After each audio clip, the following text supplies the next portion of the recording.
तर आज मी तुमच्यासोबत शेअर करणार आहे कुल्हड पिझ्झाची रेसिपी। तर वेळ न घालवता आपण रेसिपीला सुरुवात करूया। तर मी तुमच्यासोबत शेअर करणार आहे कुल्हड पिझ्झा। तर सगळ्यात आधी इथे मी बारीक कांदे चिरून घेतलेत, बारीक कॅप्सिकम घेतली आहे एक चिरून, कॉर्न घेतलेत थोडेसे, चीज स्लाइस घेतलेत, चिली फ्लेक्स आणि ऑरिगॅनो घेतलाय, इथे तंदुरी मेयोनीज आहे, इथे साधं मेयोनीज आहे, इथे पास्ता आणि पिझ्झा सॉस आहे, इथे पिझ्झा ब्रेड घेतलाय मी, जो पिझ्झाचा बेस असतो तो। तुम्ही कोणताही ब्रेड घेऊ शकता जो तुमच्या घरात अवेलेबल असेल तो। इथे मी 2 मटकी घेतलेत, कुल्हड पिझ्झा आहे सो मटकी लागणार। तर चला मग आपण रेसिपीला सुरुवात करूया। तर सगळ्यात आधी कढईत टाकले तेल, तेल गरम झाल्यावर आपण टाकणार आहे कांदा आणि कॅप्सिकम।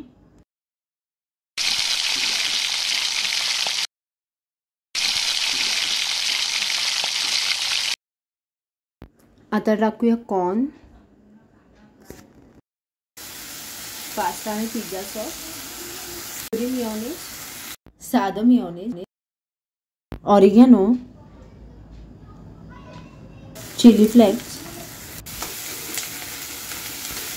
पिझ्झा ब्रेड घेतला होता आपण तोडून तो घेतलाय,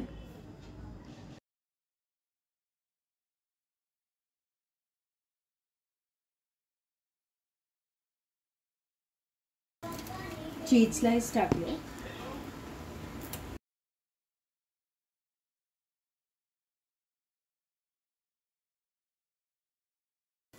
आता टाकणार आहे मीठ।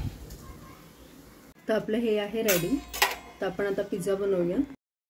तर सगळ्यात आधी मटक्यात टाकणार आहे भाजीचं मिक्सचर जे आपण बनवून घेतलं होतं ते टाकून झाल्यावर आपण टाकणार आहे चीज। तुमच्याकडे स्लाइस असेल तर तुम्ही स्लाइस सुद्धा यूज करू शकता, माझ्याकडे मोझरेला चीज होतं म्हणून मी ते यूज केलं। आता परत ते मिक्सचर टाकणार आहे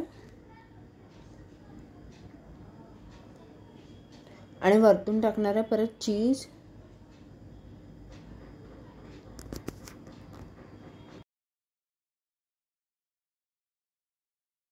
वरतून टाका थोडंसं चिली फ्लेक्स आणि ऑरिगॅनो।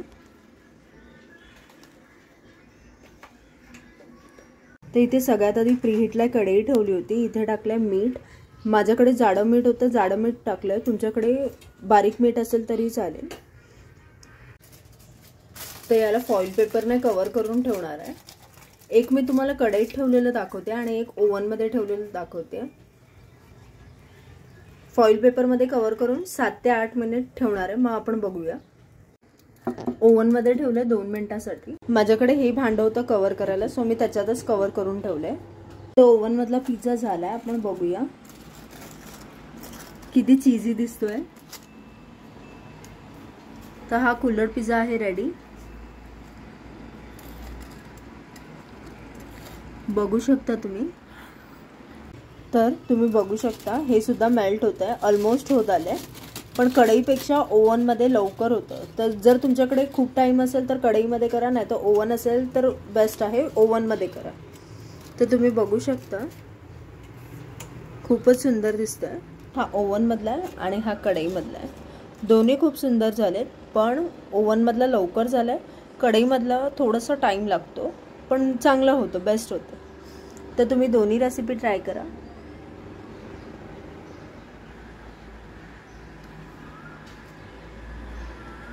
तर तुम्हाला कुल्हड पिझ्झाची रेसिपी खूपच आवडली तर नक्कीच लाईक करा, शेअर करा आणि सबस्क्राईब करा। कॉमेंट करून सांगा की तुम्हाला ही रेसिपी कशी वाटली।